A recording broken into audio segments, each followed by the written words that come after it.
இன்னும் அழகா இன்னொரு வசனத்துல சொல்ல பாருங்க, 20வது அத்தியாயம் 7வது வசனம்.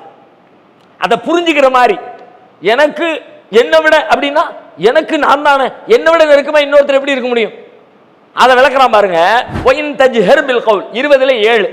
ஒயின் தஜ்ஹர் பில் கவுல், உங்க சப்தத்தை நீங்க பகிரங்கமாக்கினாலும், உங்க பேச்சை நீங்க வெளிப்படையா பேசினாலும் எல்லாம் அவனுக்கு தெரியும். ஃபைன்னஹு யஅலமு சிர்ர வ அக்ஃபா, அவன் ரகசியத்தையும் அறிகிறான். அவன் ரகசியத்தையும் அறிகிறான். அடுத்து என்ன இருக்கு? ஆமா, ரகசியம் தானங்க மறைவானது. நமக்கு தெரிஞ்சதுல மறைவானது ரகசியமா இருந்தா மறைவாயிடுச்சு. ரகசியமா இருக்குப்பா, யாருக்குமே தெரியல, மறைவு தானே அது. ரகசியம் தெரியும்னு சொன்னா புரியுது. ரகசியம் தெரிகிறது, இன்னும் ரகசியமும் தெரியுது. அப்போ ரகசியத்தை வச்சிருக்கனுக்கே அவனுக்கே தெரியாத இன்னும் பல ரகசியங்கள் அவனுக்குள்ள இருக்கு. இப்ப எனக்குள்ள ஒரு செய்தி இருக்கு, உங்களுக்கு எல்லாம் தெரியாது, அது ரகசியம்.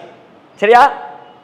இப்போ எனக்குள்ள என்ன இருக்குன்னே கண்டுபிடிக்க முடியாத பல செய்திகள் இன்னும் இப்ப எனக்குள்ள இருக்கிற, அடுத்த செகண்ட் வெளிப்படும், அடுத்த நொடி அது வெளிப்படும், எனக்குள்ள வெளிப்படும். எனக்குள்ள என் கவனத்திற்கு வருகிறது, என் கவனத்துக்கு வருகிற பொழுது வெளி கவனத்துக்கு வராமல் தடுக்கிறேன். ரகசியம் ஆயிடுச்சு, எனக்கு தெரிஞ்சிருச்சு. பார்ட்டி அப்படி தெரிஞ்ச உடனே அது ரகசியம். தெரிஞ்சிருச்சுன்னா ரகசியம். ஏன் அதை நான் வெளியாட்டையும் சொல்லலை, அதனால ரகசியம். எனக்கு ஒன்று தெரிஞ்சிருச்சு, இந்த தெரிஞ்ச செய்தியை உங்களுக்கு நான் ஓபன் பண்ணல, எனவே இந்த செய்தி ரகசியம். இந்த செய்தி இந்த செகண்ட்ல தெரிகிறதுக்கு முந்தின செகண்ட் எனக்கு தெரியுமா? எனக்கு தெரியாது இல்ல. அப்ப ரகசியத்துக்கும் உள்ளுக்குள்ள இன்னொரு இடம் இருக்கு, அது அவனுக்கு தெரியும். அடுத்த செகண்ட்ல எனக்கு என்ன ரகசியம் தெரியும், அந்த ரகசியம் அவனுக்கு தெரியும், ஆனால் அந்த ரகசியம் எனக்கு தெரியாது. இப்ப பாருங்க, எனக்கு என்னை விட நெருக்கத்தில் என் இறைவன் இருக்கிறானா?